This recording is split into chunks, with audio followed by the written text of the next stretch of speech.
Welcome, welcome. I'm so happy to have you here today.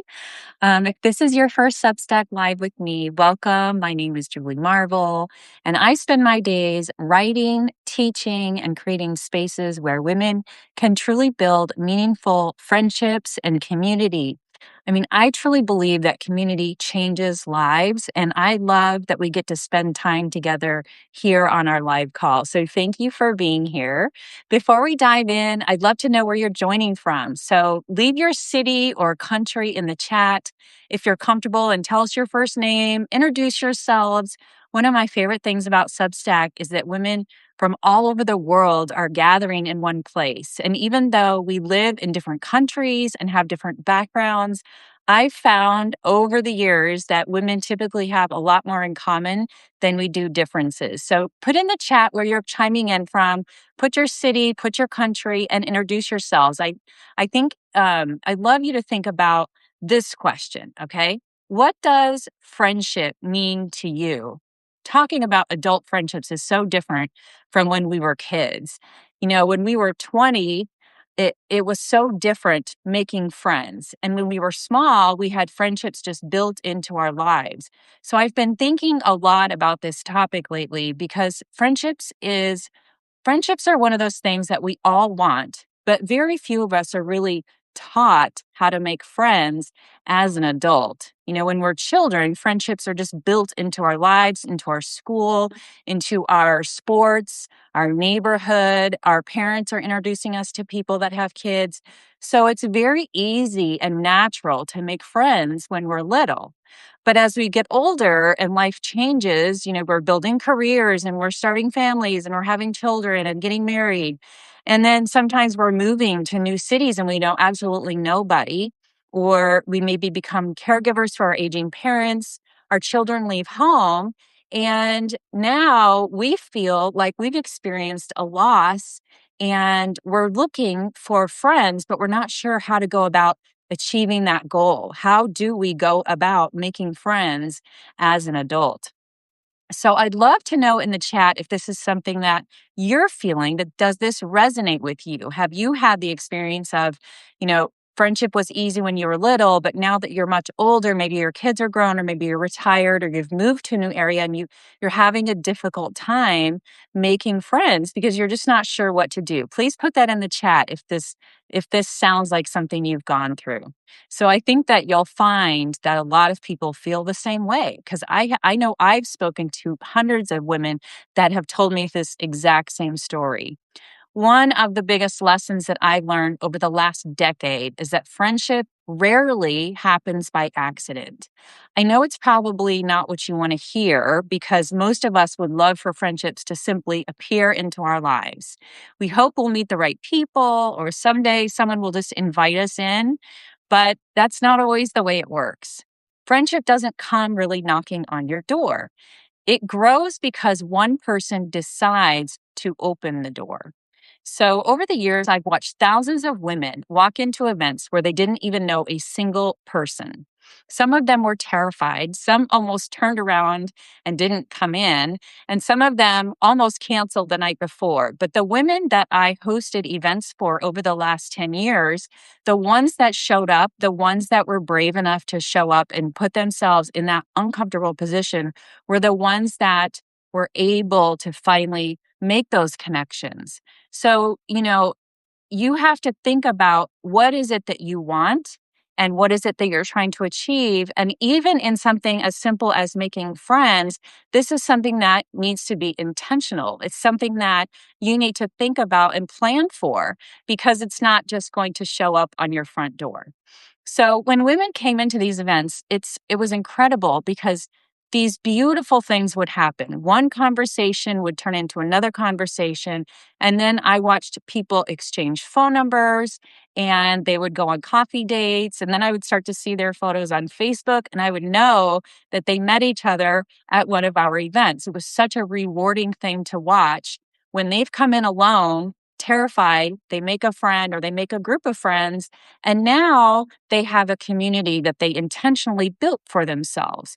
It was just so beautiful to watch. I ran a very large women's organization in Southwest Florida, and we did it through events. And our events were all kinds of different things: lunch, dinner, happy hour, walks on the beach, book clubs, dance classes, you name it, we did it. And the intention of the entire group was not professional networking or anything like that. It was just to build community and friendship. And this was really built out of an experience in my life where I had gotten divorced and I didn't really feel like I had any friends and I was feeling very lonely. And so I intentionally said, the first thing I'm going to do in my healing is make friends. So that's why I started the lunch group. And it just starts with one little decision like that. I just made the decision, I'm just going to put myself out there. And I was terrified, but it slowly developed into something really, really amazing over the years. I'm wondering if any one of you have ever experienced this before. Did one invitation or one conversation lead to a friendship that has changed your life? I'd love to hear your story, because I think those kinds of stories will inspire us all to make the first move. So have you put yourself out there and invited someone to do something, even though you're a little terrified? Or have you been complimented by someone who reached out to you unexpectedly and invited you to do something? I think that's something that we should share in the chat, because if we are starting to hear that this is happening, it can be very encouraging for other women to know that it's possible. One of the things I think we as women do oftentimes is we just assume. We assume that everyone else already has enough friends, or we tell ourselves things that aren't even true, like she's probably too busy, or she already has her group of friends, or I'm just going to wait until things aren't so busy anymore and life calms down a little bit. But the interesting thing is that if we're all thinking those thoughts, the women that we're thinking about may be sitting at home thinking the same thing, and she's wanting you to reach out to her. And I can assure you that when you ask someone to do something, they're not going to be offended by it. They're not going to be scared of it. They're going to feel very grateful and happy that you've reached out to them, that you're thinking of them. So I've lost count over the years of how many women that have told me, they just wished that someone would invite them somewhere. And finally, when they found our organization, they were so grateful. And it wasn't because they couldn't make the first move. They were just fearful of being rejected. And I think that's a lot of times what people are afraid of, but most people really don't reject friendship. If you really think about it, if someone reached out to you, you probably wouldn't reject them. And they're also afraid of rejection too. And so if you can look at it from that perspective, that everybody is sort of feeling like they want to make friends and feeling nervous, then that maybe will empower you to take the first step. So if you get a message from someone that says, I've been thinking about you lately, let's go and have coffee, how would that make you feel? I want you to think in your mind, if that happens to you, you would know that you were being thought about and you were being cared about, and this person wanted to do something with you and spend some time with you. So I want to ask you, tell me in the chat, have you ever received an invitation at exactly the right time? Or maybe you've been one who's reached out and discovered that person was so grateful for you. I want you to tell us about that in the chat. And one of the things that I always think of, and this is a lesson that I've learned over the years, is you don't get what you don't ask for. And most people think that that's talking about business or a salary or something that's, in terms of money. But it also is true when it comes to friendship. So if you're hoping for deeper relationships, you have to create those opportunities for the friendships to grow. I have a friend who moved into a new neighborhood, and she and her husband are pretty social. And when they moved into the neighborhood, they didn't know anyone. And they hosted a party, and then their last name, and they hosted a party for all of their new neighbors so that their neighbors could meet them. And she said it was amazing, and everybody thought it was the most creative idea, and everybody came. And really, it was an opportunity for the whole neighborhood, not just to meet them, but to connect and to meet each other. So if you've been waiting for someone and you want to go and do something with someone, like if you want to take a walk. I mean, that's such a simple thing as let's go for a walk or let's go to have coffee. Those are small commitments. That's something that you can start with, that it's not like a whole evening or a whole dinner. Just do a small gesture, see how it goes. Every single person that you invite might not be the person that has the chemistry to be a really close friend, but you won't know that until you make the first step, until you try some on for size and go and put yourself out there. And I think every meaningful community starts because a person had an idea and they were willing to extend that invitation. So, I'd love to ask you another question. Have you ever been the person who organized something that was a group like what I did? Maybe it was a dinner, or maybe it was a neighborhood gathering, or a Bible study, or a walking group, or simply invited some friends over for a dinner party. I want to know if you've started something like that, or if you've considered starting something like that.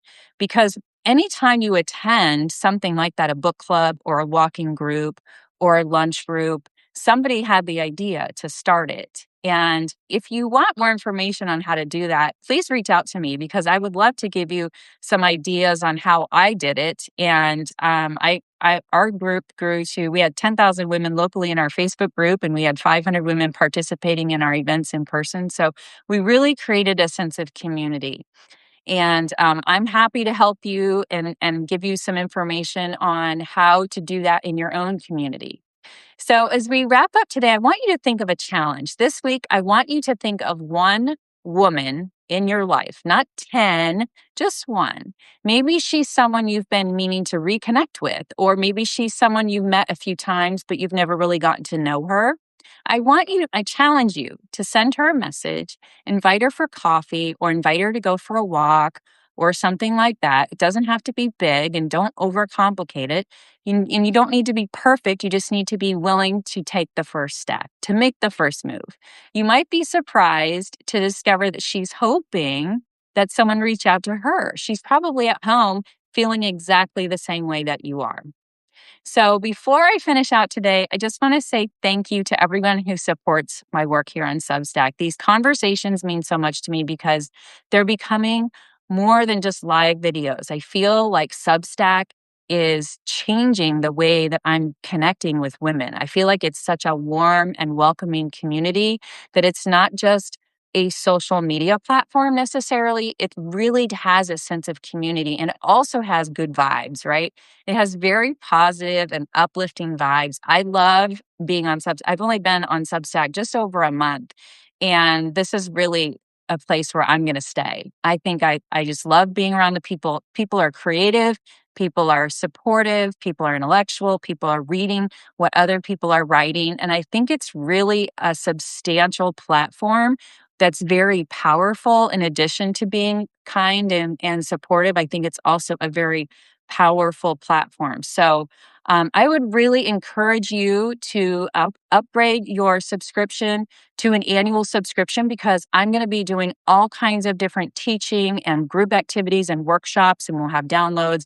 And if you're an annual subscriber, you'll receive all of those benefits. And I invite you because we are growing a community right here on Substack, and I'm so happy that we're building this together.